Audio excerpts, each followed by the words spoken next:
and we're live from sunny South Central Los Angeles, California. My name is Mark, and I'm a recovering codependent narcissist. How did I get into spirituality? Like, really deep. My dad had died of prostate cancer, and I was thinking that what does life just, like for me, life just sucks, and then at some point you die. I thought there had to be a lot more to life than this, so it really started me on a journey of, traveling more, expanding my mind, reading more. But it wasn't super deep. It was very top level, superficial, surface level, I guess, not top level. So how did I get deep into spirituality? In a codependent way, for sure. I wanted a girl to like me. I wanted to, maybe she'd think I was cooler or something. I don't know. She invited me, this girl, she's still a good friend of mine, invited me to a New Year's full moon ayahuasca ceremony. This is the new year of 2015, New Year's Day, I think. I had no clue what I was getting myself into. I'd watched DMT, a spirit molecule, but that was it. I hadn't done much research about what it was, ayahuasca, or why I was doing it. And the research I did, it kind of said you can't read what other people say about it. It has to be your experience. So clear everything out. Just don't pay attention. That was easy. I felt like everything was aligning for me to do this easily. It was really synchronistic. It was really like I was called to be there, because I had every reason to not show up. I had a pretty high fever that day, and if this other girl had backed out, I would have backed out, because, like I said, I was doing it as a codependent. It was more about someone else. But she didn't. And, the morning of, I was up at 6 a.m. and I saw a coyote in the middle of Redondo Beach, which is pretty crazy. It was definitely a spirit guide. And it was definitely something that I paid attention to. Something was up. Something was up for sure. So that night I showed up at a house in Topanga, which is like part of LA in the hills where a lot of hippies live or used to live. The whole place smelled like Palo Santo. Smelled like this very unique smell that I'd never smelled before. And it was this wood incense called Palo Santo, which is now like my favorite smell. There were 10 of us at the ceremony, including the shaman. And I say shaman in the loosest sense of the word. Most of these shamans that you meet that aren't from Peru, in my experience, are just bullshit con artists. I think they mean to do the right things, but they really have no clue what they're doing. They think that because they've, had this peak experience on ayahuasca, that they now have, some sort of, they feel called to administer the drug, or plant medicine, or whatever you want to call it. If you haven't healed yourself, you shouldn't be a healer, period. Period. But I digress. Out of those 10 people, it was a pretty good crew. I still can keep in touch with some of those. One is a pretty skilled empath and medium. Another one is a really skilled and amazing medium who's a really good friend of mine. The girl who invited me is still one of my dearest friends. And, the girl who was the catalyst for the ceremony, she was the one who actually brought us all together. She was the one who became my codependent best friend, the one I've spent so much time with these last 2 years. either every day hanging out or spending hours and hours and hours on the phone when we were apart. She was the one I just had to end my codependent relationship with. Shaman, when I talked to him on the phone, had told me to set an intent as to why I was there. And I had no clue what that meant. What the fuck is an intent? Those are words that I don't speak, didn't really know, didn't really understand. I guess I'd never really been intentful in anything in my entire life. Life had always happened to me. I never had felt like I was in any control of my life. So I had to think about what I was going to talk about, or what I was going to think about as my intent. And I chose, who am I? Because really, who was I at the time? I'm not sure how I came across that intent, but it came to me very intuitively. I was in so much pain and fear that was buried so deep, that, I thought I was fine. I thought I was okay.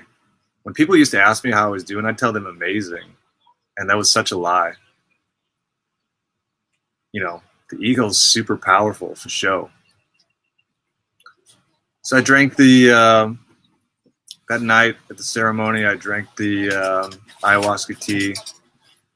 And when I tell you it's the foulest tasting substance ever humanly possible to drink, believe me.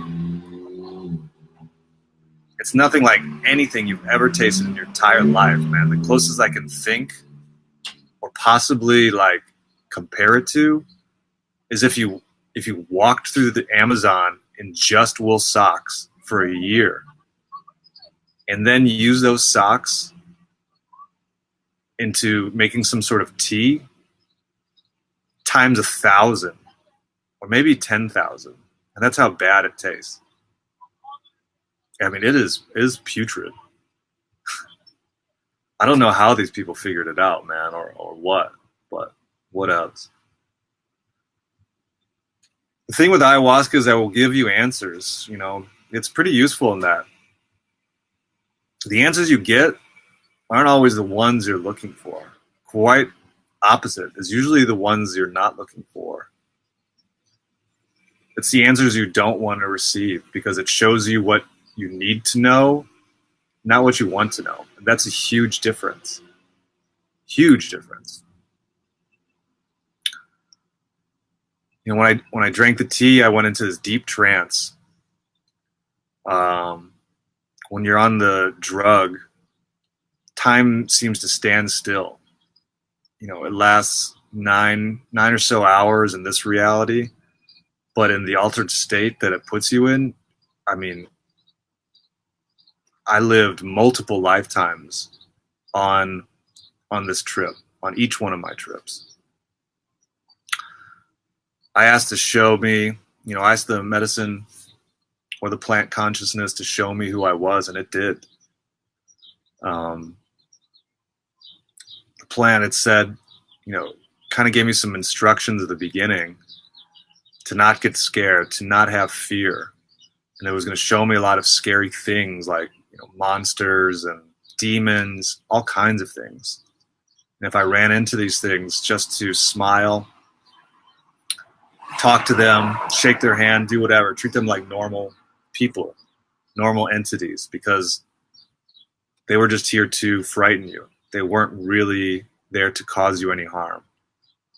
And if I got too afraid, look for the coyote. So the coyote that I saw in previously in the day in Redondo, came back as a real spirit guide to walk me through this trip. So I experienced myself as, almost full lifetimes, living multiple lives. It's crazy, man. Saw myself as this Roman soldier, and I was on a boat, and I was traveling through the Bosphorus.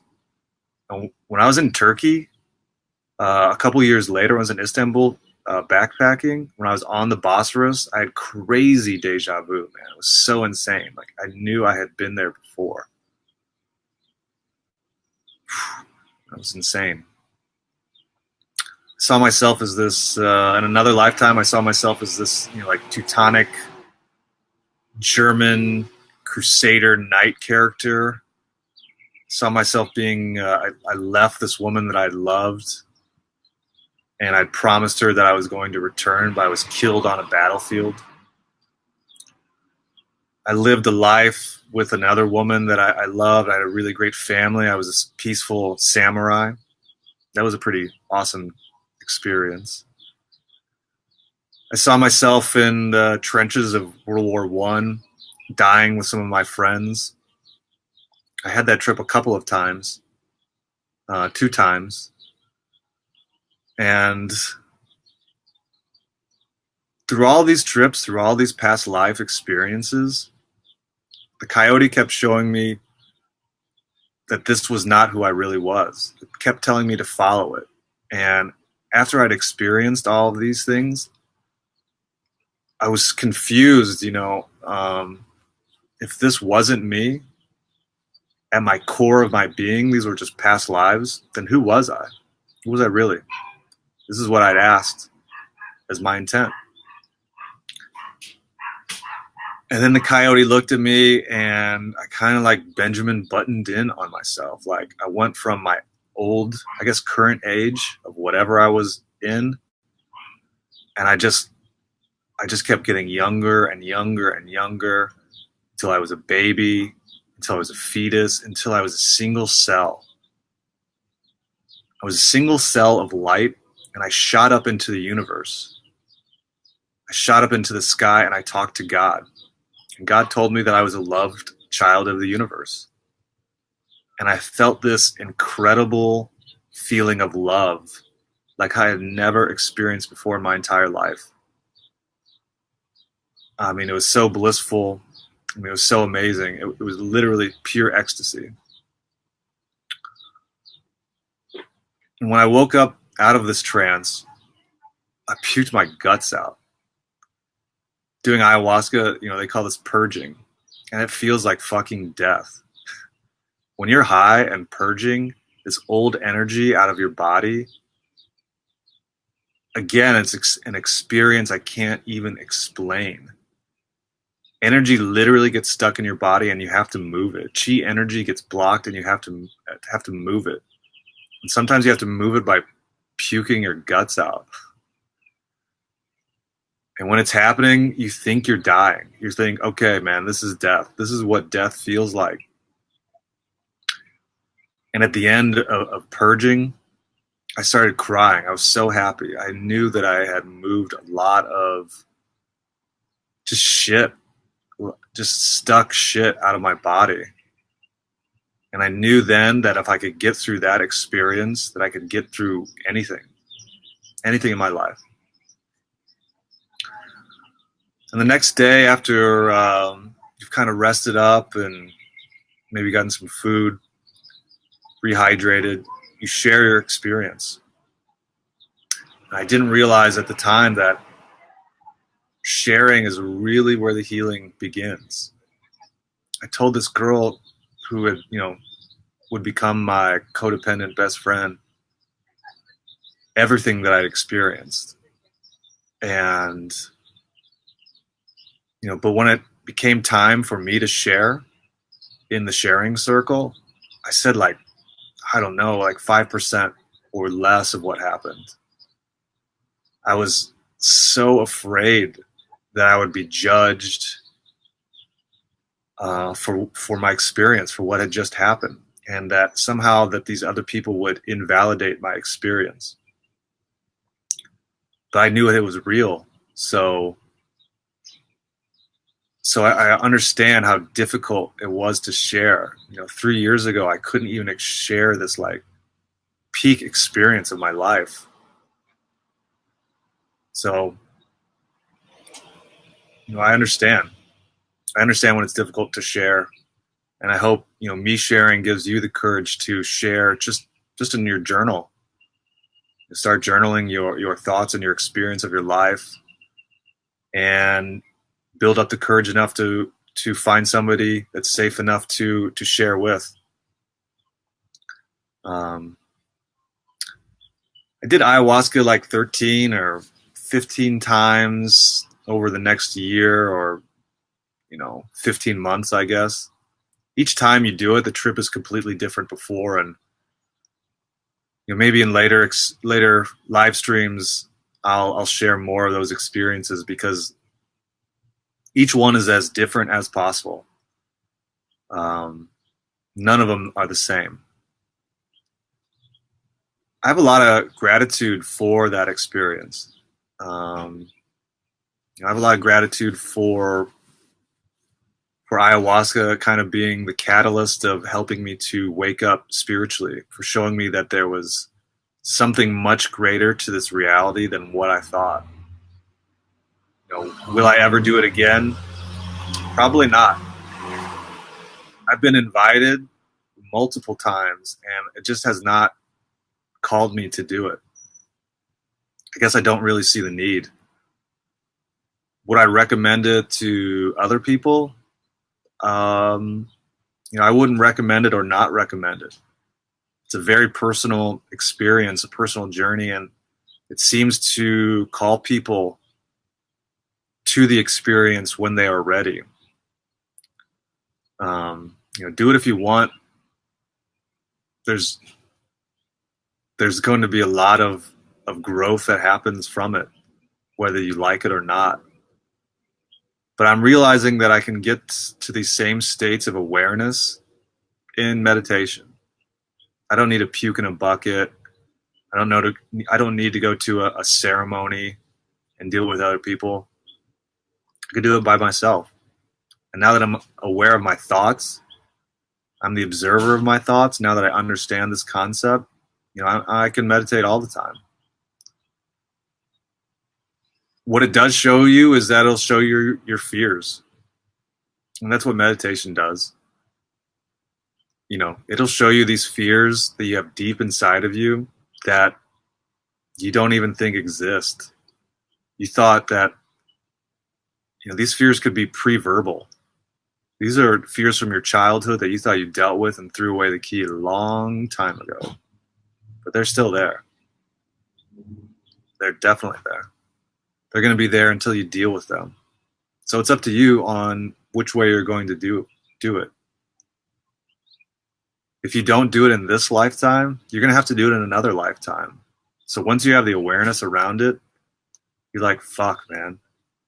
If I don't get this shit done now, I got to redo it in this next lifetime. Fuck. I'm doing it. I'm going all the way, suckers. And I hope this, me sharing gives you the courage to go all the way, because if you don't, you're just going to have to relive it in another lifetime. So I hope this message, gives you strength to find your own truth, to walk your own path. Don't follow mine. Don't follow anybody else's. Each of our paths is unique because it's a combination of all of your life experience. Finding this truth, though, will set you free. It'll eventually It will set you free. And I'm only just starting to understand what that means. And I think what it means is that blissful experience that I had when I met God on ayahuasca, a thing that I can't even name, a thing that people call ecstasy or bliss or nirvana or whatever, whatever that crazy experience of love is, that thing is real. And when you set yourself free, you're living that experience all of the time. All of the mother-loving time, man. I can't even imagine that, because I thought I had to use a drug to get there. But you don't. You just have to set yourself free by facing your fears. So I'm sending you love and so much support to you on your journey, because if you find this message, you're searching for something else. You're searching for something greater than yourself. And I understand that. Thank you for letting me be of service.